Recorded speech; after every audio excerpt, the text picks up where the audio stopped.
Okay, Assalamualaikum warahmatullahi wabarakatuh. Selamat petang. So, ini kita tengok pada tajuk sel sambungan kepada yang tajuk sebelum ni yang kamu belajar di sekolah. Okay, sel struktur, fungsi dan organisasi. Okay, perkenalan. Berbagai jenis sel yang terbentuk dalam badan manusia. Manusia ini terbina daripada berbagai jenis sel. Okay, contohnya sel otot, sel darah, sel saraf, sel epitelial, itu sel lapisan kulit dan juga sel pembiakan. Ada banyak lagi sel-sel, lebih kurang 200 sel dalam badan kita. Okey, contoh ini adalah sel epitelium, sel-sel yang ada dan juga fungsi-fungsinya. Sel epitelium itu melitupi seluruh tubuh badan serta organ dalaman. Macam kulit kita, kulit tangan kita, kulit badan kita ni ada contoh sel epitelium. Selain pada itu, pada organ-organ kalau kamu tengok, jantung ayam ke kulit hati ayam, ada lapisan yang luar. Bila kita potong, dia akan bau terbelah, bau dalam tu isi lembut, yang luar tu dia macam lihat sikit. Yang luar, lapisan luar yang melindungi organ itu adalah lapisan sel epitelium. Okay. Berikut adalah sel otot. Ini adalah sel otot, dia membantu dalam pergerakan badan. Okay. Sel yang berikutnya sel saraf, mengangkut maklumat impuls saraf dalam badan. Itu sel saraf. Contohnya bila kamu pegang cerek panas. Bila kita pegang cerek panas, kita akan rasa sakit. Sakit itu adalah disebabkan oleh dibawa oleh maklumat yang dibawa oleh sel saraf ke otak. Otak akan terima maklumat yang disampaikan daripada melalui sel saraf. Daripada tangan melalui sel saraf ke otak, mengatakan bahawa atau cerek yang panas. So, jadi otak akan beri arahan pada otak untuk mengecut, untuk tarik tangan kita. Okey. Sel yang berikutnya adalah sel pembiakan. Sel pembiakan ini contohnya sel sperma, itu bagi jantan, dan juga ovum bagi betina. Kedua-dua ini akan bersenyawa untuk menghasilkan zuriat. Okey. Yang berikutnya adalah sel darah. Sel darah ada dua, iaitu sel darah merah. Ini ada contoh sel darah yang sihat. Sel darah merah yang sihat, dan yang kanan itu sel darah yang tidak sihat, yang ada penyakit anemia. Okay. Fungsinya adalah mengangkut oksigen dari paru ke sel. Oksigen daripada paru kita pergi ke sel. Kemudian dia akan angkut balik karbon dioksida daripada sel ke balik ke paru. Di jalan sekali fungsi bersama jantung. Okey. Okey, berikutnya adalah sel darah putih. Ini contohnya limfosit. Sel darah putih yang sihat. Fungsinya adalah membunuh bakteria di dalam badan. Ini contoh sel darah putih yang tidak sihat. Contoh penyakit leukemia. Pada penyakit leukemia. Okay. Organisasi sel. Jadi sel-sel ini dia membentuk manusia, membentuk benda hidup. Semua benda hidup terbina daripada sel. Okey, organisasi sel manusia adalah lebih kompleks daripada Hydra dan Spirogyra. Terdapat lebih kurang 200 jenis sel berbeza di dalam badan kita. Ianya tersusun secara berurutan dari ringkas kepada lebih kompleks. Okey, kita akan tengok pada organisasi sel. Bagaimana daripada satu sel membentuk perubahan-perubahan sehingga membentuk kehidupan atau organisme. Okey, ini adalah sel. Dia akan bergabung, sel-sel lebih daripada satu sel bergabung, sel yang sama membentuk satu tisu. Contoh di situ sel otot, tisu. Kemudian tisu-tisu akan bergabung, tisu-tisu yang berbeza atau sama, dia yang berbeza atau sama akan bergabung untuk membentuk organ. Dan organ-organ yang berbeza akan bergabung membentuk satu sistem. Dan sistem-sistem, ada banyak sistem yang akan bergabung untuk membentuk organisme atau benda hidup. Okey, so kita tengok perinciannya lebih detail bagi proses daripada sel sehingga menjadi organisme. Okey, bermula dengan sel. Ini sel otot contohnya. Okey, sel otot jantung. Kemudian gabungan sel-sel otot jantung membentuk tisu jantung. Okey, jadi daripada sel-sel yang sama membentuk satu tisu. Tisu ni ada banyak jenis tisu lah. Datang daripada sel-sel yang berbeza. Tapi untuk membentuk satu tisu, dia datang pada sel yang sama.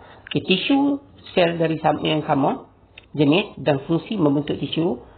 Pergi berikutnya adalah, dan tisu-tisu yang berbeza akan bergabung membentuk organ. Contoh di sini, organ jantung. Macam organ jantung ni sendiri, yang boleh cikgu sebut di sini adalah tisu yang terlibat adalah Kalau lapisan luar jantung itu dia ada tisu dibina daripada epidermis, sel epidermis, tisu epidermis, kemudian bergabung dengan tisu jantung membentuk organ jantung. Organ tisu berbeza bekerja bersama menjalankan fungsi tertentu yang membentuk organ. Organ ialah daripada tisu yang berbeza bekerja sama menjalankan fungsi tertentu yang membentuk organ, iaitu membentuk organ jantung. Kemudian organ-organ yang berbeza pula dia terbina daripada membina sistem. Sistem contoh di sini sistem peredaran darah. Sistem peredaran darah ni dia terbina daripada organ-organ yang berbeza yang bekerja bersama menjalankan fungsi satu sistem. Contoh di situ organ jantung dan juga organ dua salur darah di situ. Okey. Ada dua salur darah yang merah dan biru tu. Okey. Seterusnya sistem yang ada banyak sistem. Sistem peredaran darah, sistem perkumuhan, sistem pernafasan, itu kita akan tengok kemudian. Okey.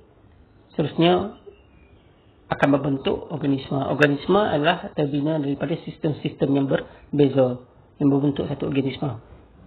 Okey. Seterusnya kita akan tengok sistem yang ada dalam manusia. Bagaimana pembentukan sistem. Contoh. Okay. Fungsi sistem. Apakah fungsi sistem? Dalam badan kita ada sistem yang berfungsi untuk memastikan badan berfungsi dengan baik. Itulah fungsi sistem dalam badan kita. Sistem badan manusia bermengenai organ-organ yang berbeza. Semua sistem badan tidak saling bergantungan menjalankan fungsi sendiri, namun perlu bekerja bersama membentuk kehidupan. Maksudnya, kalau kita kata jantung kita problem, jantung dia ada sistem lain, sistem peredaran darah. Kita ada sistem lagi satu, sistem perkumuhan contoh. Okey. Jadi kalau jantung ada masalah, dia tidak akan bagi kesan secara terus kepada sistem perkumuhan. Tetapi dia ada saling kaitan juga. Okey, kita akan tengok kemudian. Kita dapat 10 sistem dalam badan manusia. Kita tengok yang pertama, sistem rangka. Fungsinya lah untuk menyokong berat badan dan melindungi organ. Ini adalah rangka, memberi bentuk. Dia kalau tengok, kamu dah tengok dulu sel bawang. Sel bawang, kamu dah buat eksperimen, kamu dah potong bawang, kamu dah tengok bawah mikroskop. Kita tengok dia macam dinding sel tu, fungsi dia. Dinding sel kan bagi bentuk pada bawang, bentuk sel tu bentuk petak, hampir petak tu. Jadi samalah macam rangka ni. Dia bagi bentuk kepada manusia. Dia menyokong berat badan dan melindungi organ-organ juga. Okey.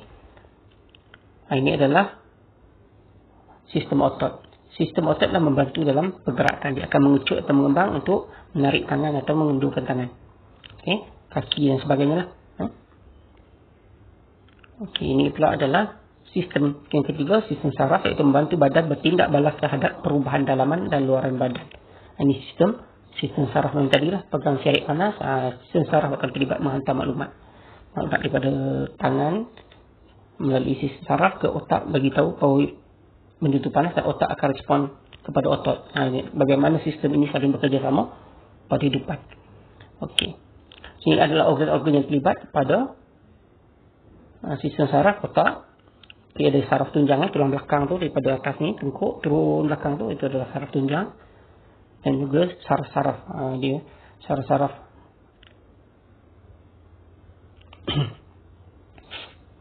Okey, sistem yang berikutnya adalah sistem pengedaran darah. Peredaran darah. Peredaran darah. Fungsinya adalah mengangkut oksigen, nutrien dan glukosa ke seluruh badan. Dia ada lagi mengangkut benda lain, karbon dioksida dan sebagainya. Tapi ini yang basic lah untuk kamu. Dan organ-organ yang terlibat adalah jantung, iaitu arteri, yang warna biru tu, iaitu membawa darah yang beroksigen dari jantung. Jantung akan pam darah yang beroksigen ke seluruh badan melalui arteri dan juga ini kapilari, salur darah yang halus, dan juga vena. Vena adalah yang berwarna biru. Warna merah, maaf. Yang warna merah iaitu daripada badan, sel yang dah ambil pakai oksigen, dia akan pulangkan balik ke jantung. Okey, melalui salur darah vena. Okey, yang berikutnya adalah sistem pernafasan yang membolehkan pertukaran gas berlaku. Ini sistem pernafasan. So, organ yang terlibat adalah hidung, paru dan juga trakea. Okey. Dan berikutnya sistem pencernaan, mencernakan, fungsinya mencernakan makanan supaya boleh diserap dan digunakan dengan mudah oleh badan. Dan organ-organ yang terlibat adalah mulut, itu adalah esophagus, ada usus besar situ. Ini daripada tengkuk ni turun bawah pergi ke perut adalah esophagus.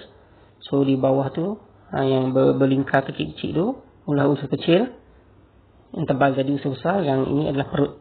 Selepas esophagus pergi kepada perut bawah tu. Okey. Juga bawah lah sekali adalah anus, tempat keluarnya berlakunya proses penyah tinjaan ataupun kita panggil buangan air besar. Okey, sistem yang berikutnya adalah sistem perkumuhan. Sistem perkumuhan di sini membuang toksin daripada badan. Toksin-toksin yang akan buang melalui proses perkumuhan. Oleh di sini adalah ginjal. Okey, ini adalah organ yang utamalah. Proses perkumuhan ni ada 3 organ besar lah, iaitu ginjal. Di sini ini adalah struktur bagi ginjal, ada ureter dan juga pundi kencing. Tapi untuk perkumuhan ni, cara pertama adalah ginjal melalui air kencing. Yang berikutnya adalah paru-paru. Paru-paru adalah menyingkirkan karbon dioksida, juga perkumuhan, dan juga kulit kita mengeluarkan peluh, juga perkumuhan. Sistem yang berikutnya adalah sistem endokrin. Sistem endokrin ada kelenjar-kelenjar kat badan kita ni, kat celah paha ni, kat tengkuk, kaki tengkuk, bawah-bawah ketiak ni ada kelenjar-kelenjar. Yang fungsinya adalah menghasilkan hormon untuk mengawal aktiviti dan perkembangan badan. Okey, ini adalah sistem endokrin. Ada kelenjar-kelenjar dan juga ada organ limfa yang terlibat. Okey, ini adalah sistem limfa. Melindungi badan dari penyakit dengan bantuan limfosit. Limfosit ni adalah sisai limfa. Dia ada macam salur darah, tapi dia bukan salur darah, dia salur limfa. Dia ada untuk membunuh, fungsi dia adalah untuk membunuh bakteria.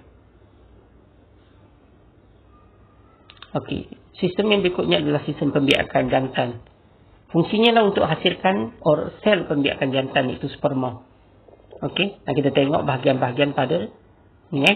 Ini adalah zakar, iaitu memindahkan semen ke dalam faras, itu fungsinya. Ini adalah salur uretra, iaitu menyalurkan air kencing dan semen keluar daripada badan. Okey. Yang ketiga adalah testis. Ini adalah tempat penghasilan sperma. Yang keempat adalah skrotum, iaitu kantung tersimpannya testis, yang dia berfungsi untuk melindungi testis dari cedera dan mengekalkan suhu testis pada 34 darjah Celsius.